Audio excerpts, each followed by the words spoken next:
প্রধান উপদেষ্টার সাথে সাক্ষাৎ শেষে প্রেস ব্রিফিংয়ে যা জানিয়েছে জামাত ইসলামী। জামাত বিশ্বাস করে সমস্ত দলই দেশকে ভালোবাসে। ভালোবাসার জায়গা থেকে দায়িত্ববোধের পরিচয় দিয়ে সবাইকে এগিয়ে আসতে হবে অর্থবহ সংস্কার ও অর্থবহ নির্বাচনের জন্য।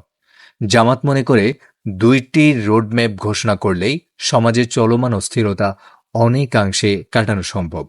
একটা হচ্ছে সংস্কারের রোডম্যাপ এবং অন্যটি হচ্ছে নির্বাচনের রোডম্যাপ। এই দুইটোই অতীব গুরুত্বপূর্ণ। জুলাই প্রোক্লেমেশনের ব্যাপারে দলগুলোর মতামতের ভিন্নতা থাকলেও জুলাই ঘোষণাপত্র প্রকাশ করতে হবে। দেশে একটা পরিবর্তন এসেছে। এই পরিবর্তনে যারা সরকারের নেতৃত্ব দিচ্ছেন তাদের পরিচয় হচ্ছে তারা কোনো পার্টিকে বিলং করবেন না। এটাই হওয়া উচিত। কিন্তু এখানে কিছুটা ব্যতিক্রম ঘটেছে। জনগণের বড় ধরনের কোনো ভোগান্তি না হয় এমন একটা কমফোর্টেবল টাইমে এই নির্বাচন হওয়া উচিত।